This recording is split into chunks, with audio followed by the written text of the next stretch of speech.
ఇంద్ర ఇంద్రసేనారెడ్డి అని అంటుంటేనే ఒళ్ళు గగురు పొడుస్తుంది, రోమాలు లెక్కపరుచుకుంటున్నాయి. అది పవర్ ఆఫ్ ఇంద్ర.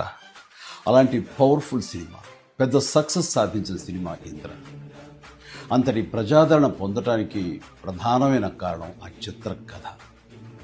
అలాగే ఆ చిత్రానికి పనిచేసిన ప్రతి ఒక్కరూ ఎంతో ఇష్టంతో కష్టపడి మరెంతో శ్రద్ధాశక్తులతో పనిచేశారు. ముఖ్యంగా మనసు పెట్టి ప్రాణం పోశారు.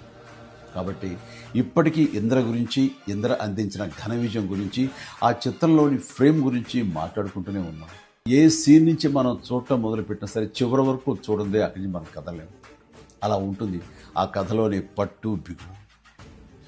నా చిత్రాల్లో అత్యంత సాంకేతిక విలువలు ఉన్న ఉత్తమ కమర్షియల్ చిత్రం ఇంద్ర. అందులో ఎలాంటి డౌట్ లేదు. కథ, స్క్రీన్ ప్లే, డైలాగులు, ఆర్టిస్టుల పెర్ఫార్మెన్సెస్, అలాగే emotional scenes, background score, songs, fights and what not, everything. And అన్ని పీక్స్లో ఉంటాయి.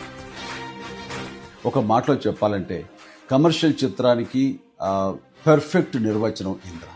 నిర్మాణ విలువలకు ఎంతో పేరొచ్చిందంటే దానికి ప్రధానమైన కారణం వైజయంతి మూవీస్, ఆ సంస్థ అధినేత, నా అభిమాన నిర్మాత అశ్విని దత్ గారు. ఆయనతో పాటు కథను అందించిన చిన్ని కృష్ణ, డైలాగులు రాసిన పరుచూరి సోదరులు, అద్భుతమైన మ్యూజిక్ అందించిన స్వరబ్రహ్మ మణిశర్మ, అలాగే డిపిఓ విఎస్ఆర్ స్వామి గారు, ఎడిటర్ చంటి గారు, డ్యాన్స్ అండ్ ఫైట్ మాస్టర్స్, నటీనటుల నటన, లాస్ట్ బట్ నాట్ లీస్ట్ అందరినీ మించి మా మంచి బాలుడు గోపాలుడు, డైరెక్టర్ బి గోపాల్ అత్యద్భుతంగా చెక్కి తెరకెక్కించి ఇంత పెద్ద హిట్ అవడానికి కారణమయ్యాడు. వారందరికీ నా ధన్యవాదాలు. 22 సంవత్సరాల తర్వాత మళ్ళీ ఇప్పుడు రిలీజ్ అవ్వటం నాకు ఎంతో సంతోషంగా ఉంది. జూలై 24, 2002 నాడు ఎలాంటి భావోద్వేగానికి నేను లోనయ్యానో సరిగ్గా ఇప్పుడు అలాగే లోనవుతాను. ఇది వాస్తవం.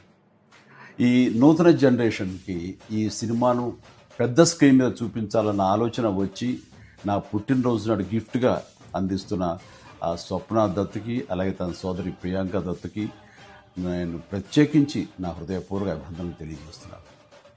చూడబోయే మీకు కూడా పూర్తి ఎంటర్టైన్మెంట్ గ్యారంటీ అని చెబుతూ సెలవు తీసుకుంటున్నాను. Please enjoy. జై హింద్.